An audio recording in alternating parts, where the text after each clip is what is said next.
Ezequias, muito obrigado pela confiança. E tenho certeza, irmãos, qualquer um dos pastores que estão aqui, você falar a palavra, nós estaríamos tão abençoados com ela. Então, glória a Deus pela vida de todos os irmãos.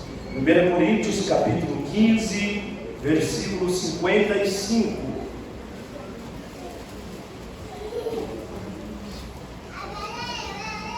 Diz assim: onde está a morte, o teu aguilhão?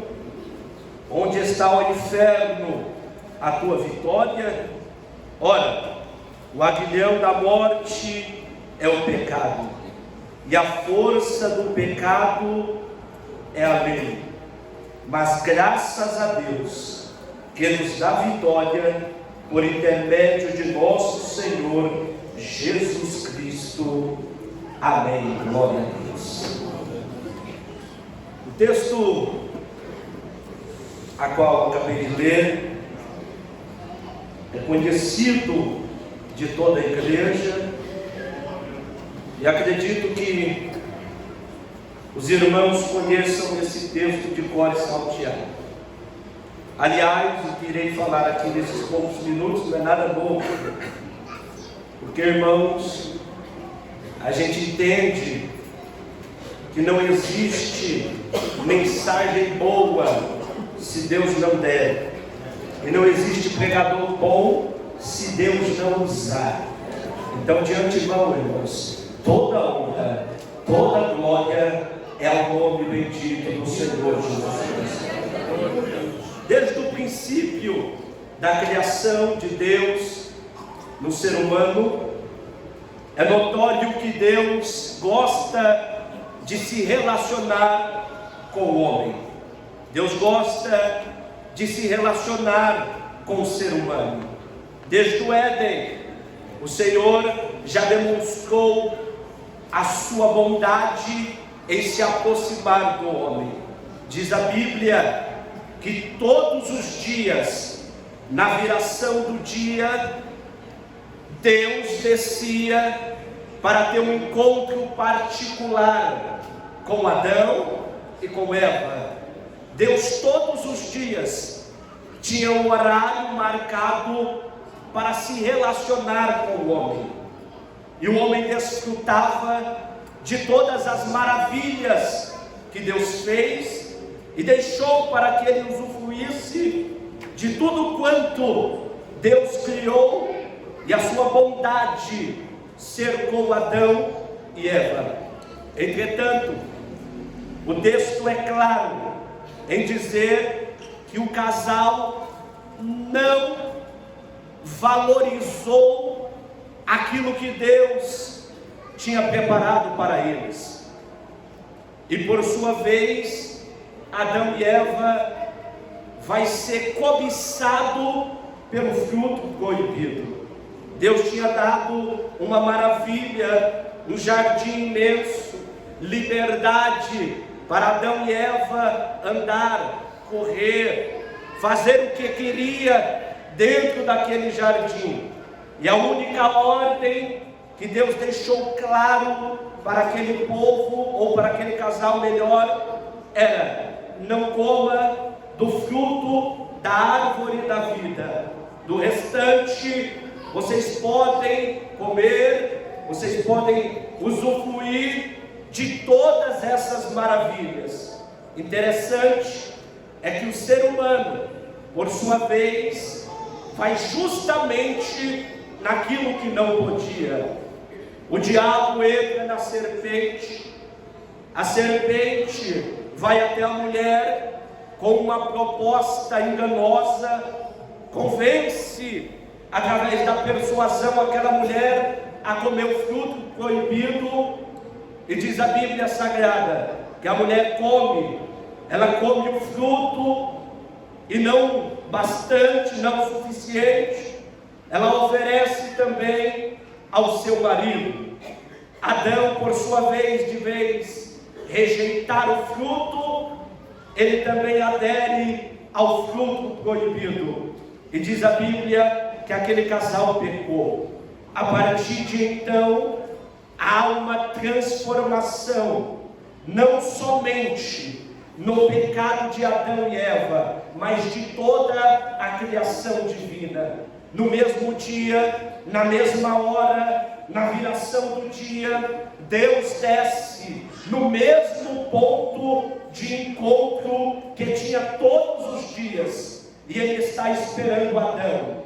E passa 10 minutos e Adão não chega para o café da tarde e para a conversa com Deus. Passa 30 minutos e Adão também não dá as caras, porque o pecado lhe trouxe vergonha, o pecado lhe trouxe a separação de Deus, o pecado rompeu a aliança e a comunhão que Adão tinha com Deus. E diz a Bíblia que Deus chama no meio do jardim e Ele dá um brado dizendo: Adão, Adão. E Adão, todo envergonhado, se apresenta, colocando umas figas nas suas partes íntimas, e ele vai se apresentar com muita vergonha diante de Deus, o Todo-Poderoso. Aí Deus olha para Adão e disse: Adão, por que você se atrasou para o nosso bate-papo esta tarde? Estava te esperando, e agora você está com estas roupas. Que roupas são essas?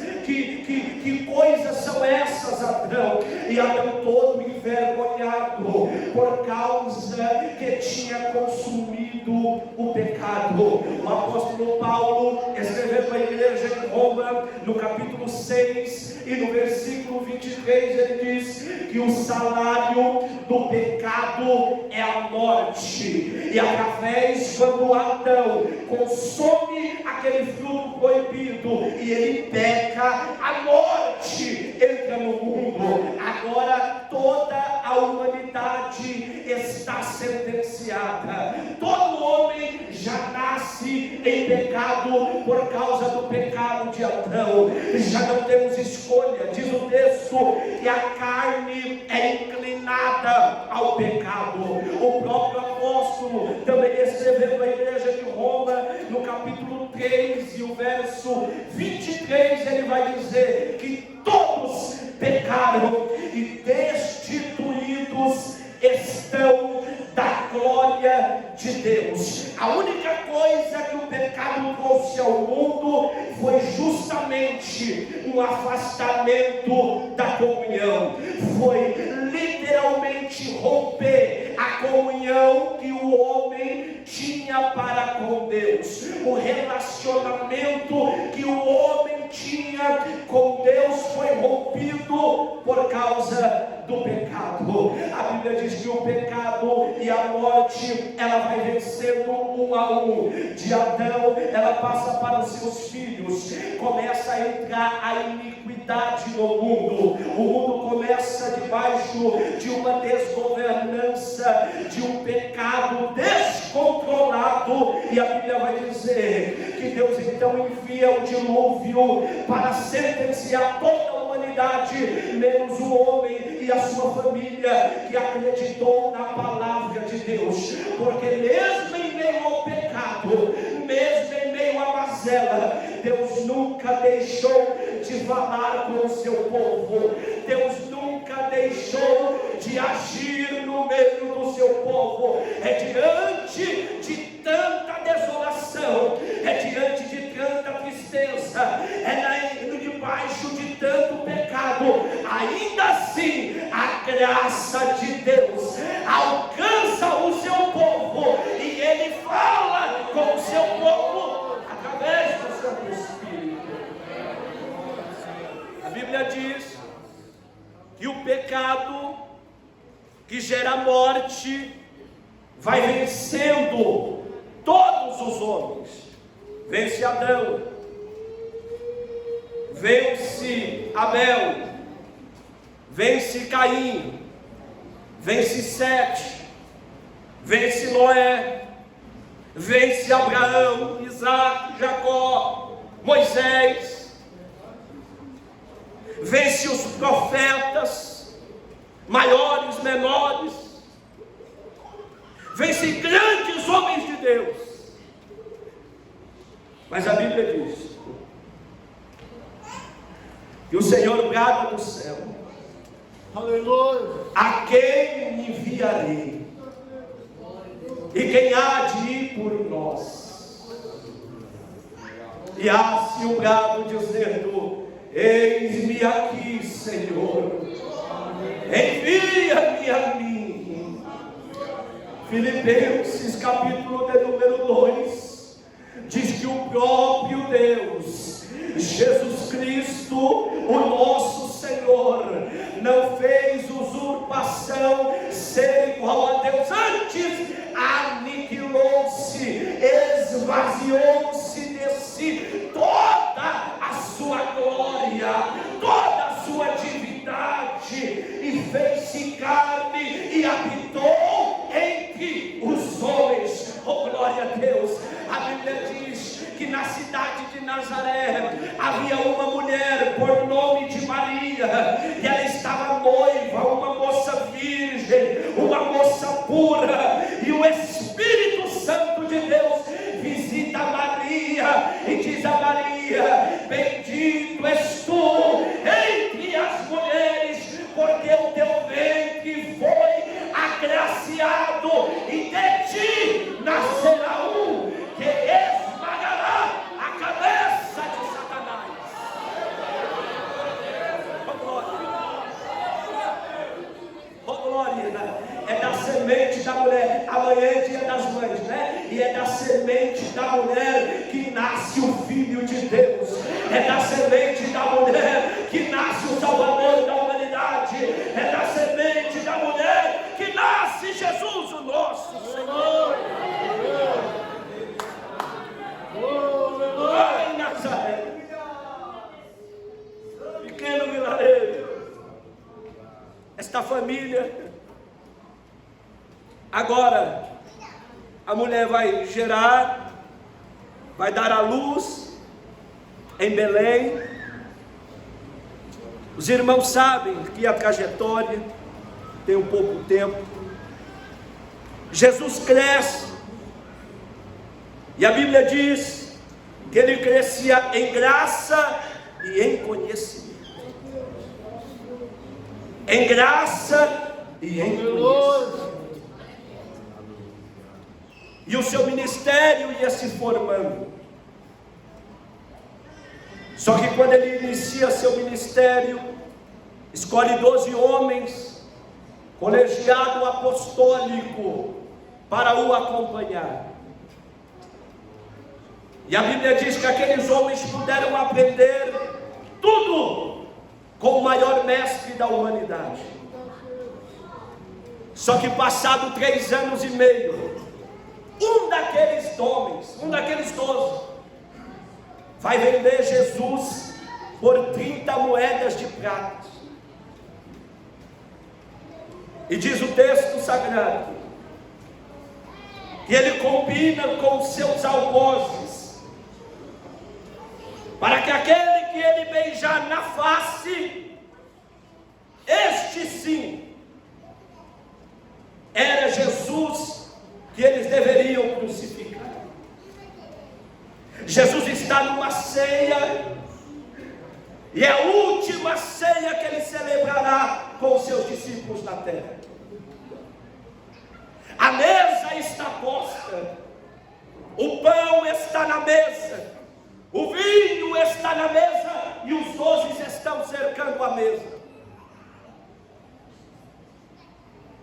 Jesus diz: aquele que mete a mão no prato comigo, este me negará.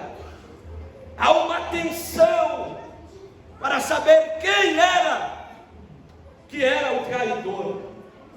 Quem dentre aqueles 12 que tinha se rebelado contra o Senhor?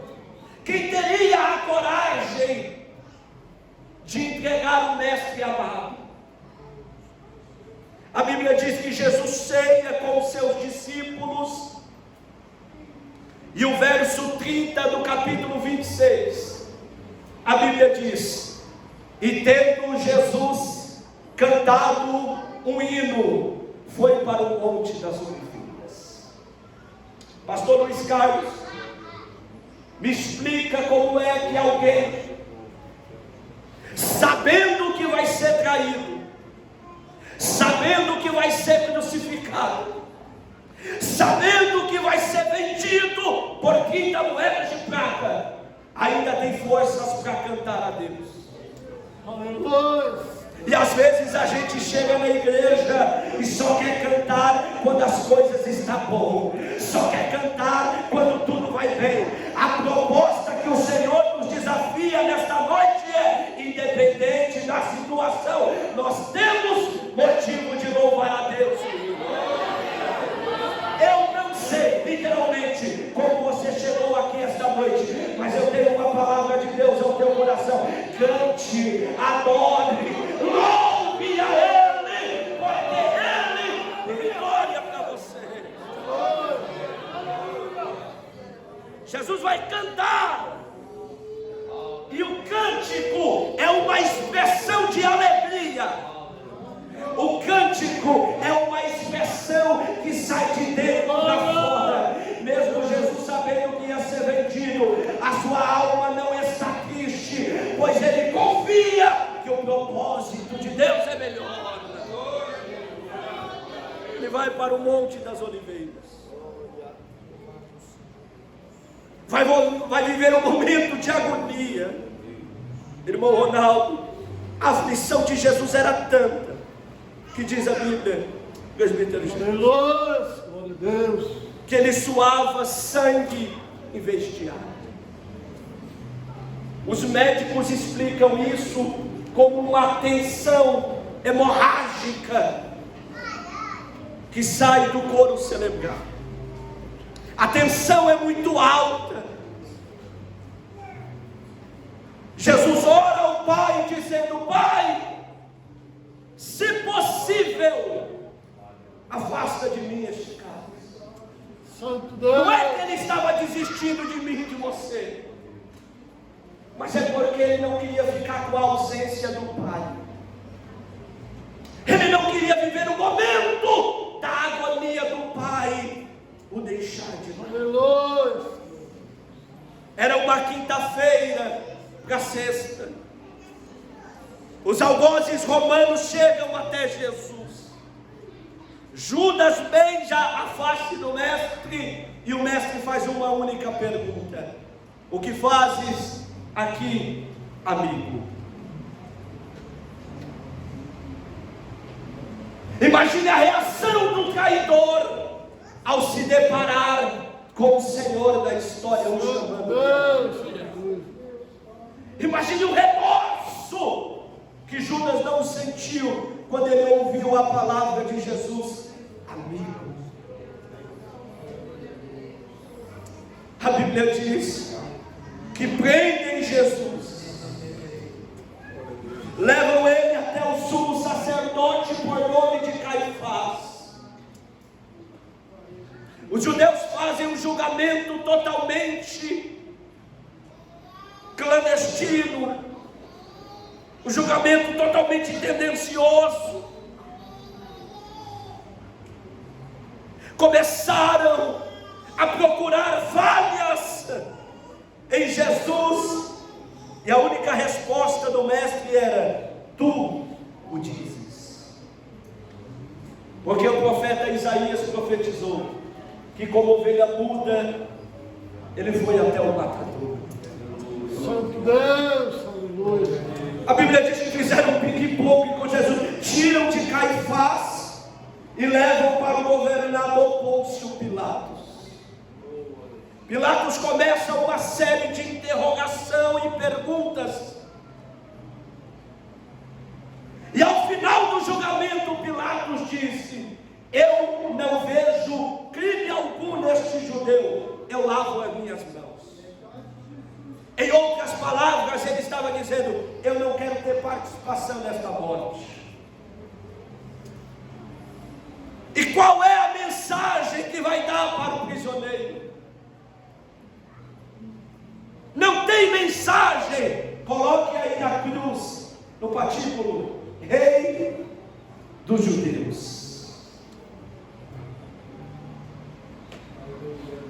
Ele começa a levar o patíbulo, E a Bíblia diz, pastor Jones,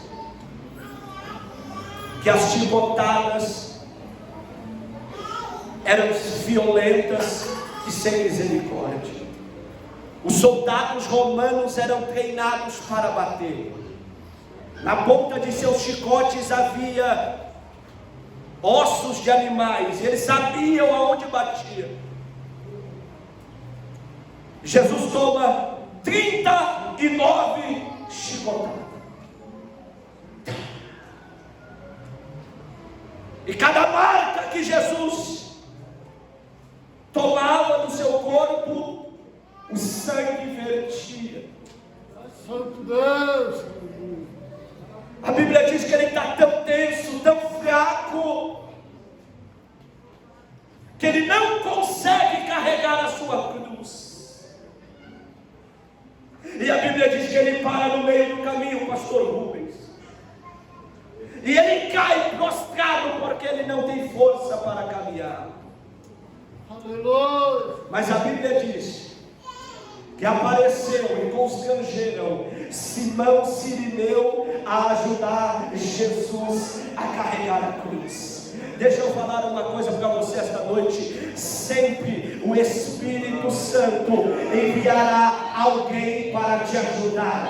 No meio do caminho você não vai ficar. No meio da trajetória você não vai parar. No meio da estrada você não ficará prostrado. Fica tranquila, fica tranquilo. O Espírito Santo está mandando reforço. O Espírito Santo está mandando ajuda. O Espírito Santo está mandando a providência. Quando todos acharam que era o fim, quando eles pensaram que ele ia se prostrar, aparece Simão Cirineu dizendo: eu vou ajudar a carregar a cruz, eu vou te ajudar a chegar no alvo. Jesus vai caminhando, mas não para a humilhação e o sofrimento. A Bíblia diz que ele vai até o Gólgota, o lugar da caveira. O seu patíbulo é erguido ao lado ou entre dois criminosos, um à sua direita e outro à sua esquerda. Um se levanta e diz: por que não desces e mostra que o Senhor é o Todo-Poderoso, Filho de Deus?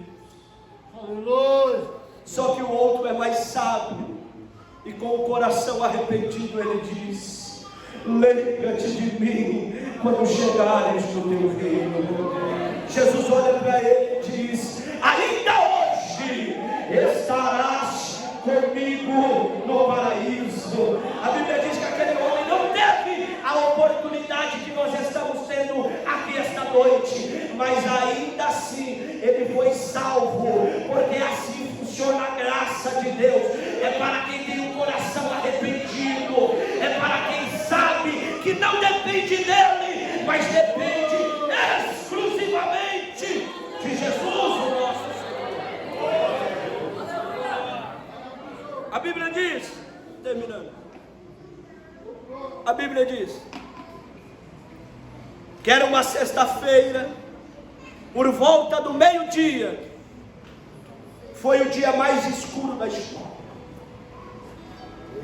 Havia nuvens, o dia todo nublado, havia trevas sobre o nosso Deus! Aleluia! Meu Deus, aleluia. Jesus libera algumas palavras, mas a das mais importantes que ele vai falar na cruz é tetelestai, que traduzido é: a dívida está paga.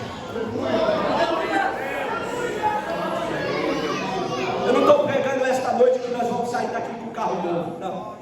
Eu não estou pregando pregando uma mensagem de emocionalismo, não. Eu estou dizendo da mensagem da cruz, a mensagem de salvação, a mensagem que nos trouxe o arrependimento, a mensagem que nos faz contorcer por nossos pecados, porque Ele levou sobre si os nossos pecados, a culpa que era nossa, Ele tomou sobre si, e já não é mais culpa sobre nós, porque Ele pagou o preço. E a morte, que a Bíblia diz, no versículo 26 do capítulo 15 de 1 Coríntios, que é a arquirrival do homem, que tinha vencido todos os homens, ela chega perante Jesus, e ela faz uma autópsia, uma análise detalhada. Nossa, aleluia. E ela começa dos pés e vai subindo, e vai até o último fio da cabeça de Jesus. Mas ela não encontra um pecado sequer. Nossa, aleluia. Ela não encontra um erro sequer. Mas a Bíblia diz que a morte só pode matar quem peca. Mas Jesus não peca. E como a morte irá vencê-lo? Mas a Bíblia diz que o sacrifício deveria ser feito. E a última das suas frases na cruz, Jesus vai olhar o céu e dizer ao Pai: Pai, a Ti eu entrego o meu espírito. Se a morte venceu Jesus, ou se Ele se entregou à morte, dá no mesmo. No fim das contas, ela venceu. Venceu a batalha, mas não a guerra, porque isso foi na sexta-feira. Os discípulos desolados vão para casa. Passa-se o sábado, chamado sábado de aleluia. Há um choro, há um luto muito grande.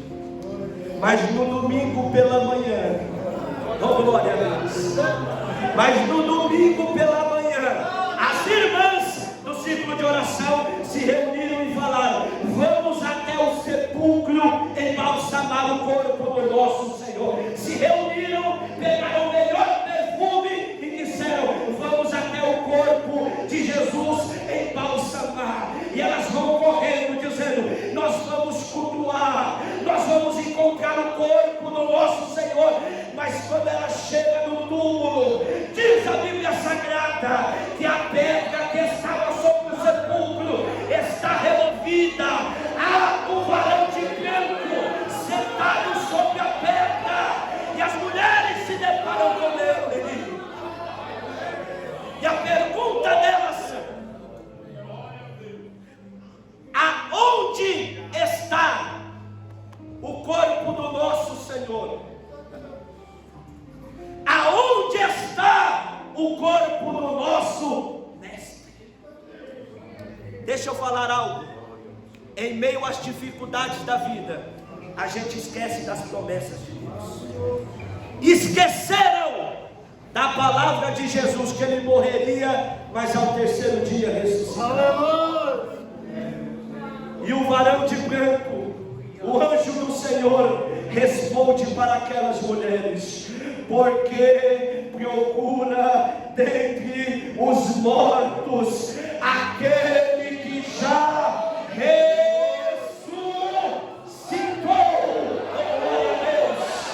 Oh glória a Deus. Eu não estou dizendo, irmãos, que você vai vencer. Eu estou dizendo que você já venceu, porque Jesus ressuscitou. Glória a Deus. E a morte, que era a arquirrival do homem, já não é capaz mais de deter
seu Deus está vivo. Eu termino a minha mensagem completando. Nós cristãos, professos em Jesus, somos o único povo que podemos declarar: o fundador da nossa fé está vivo.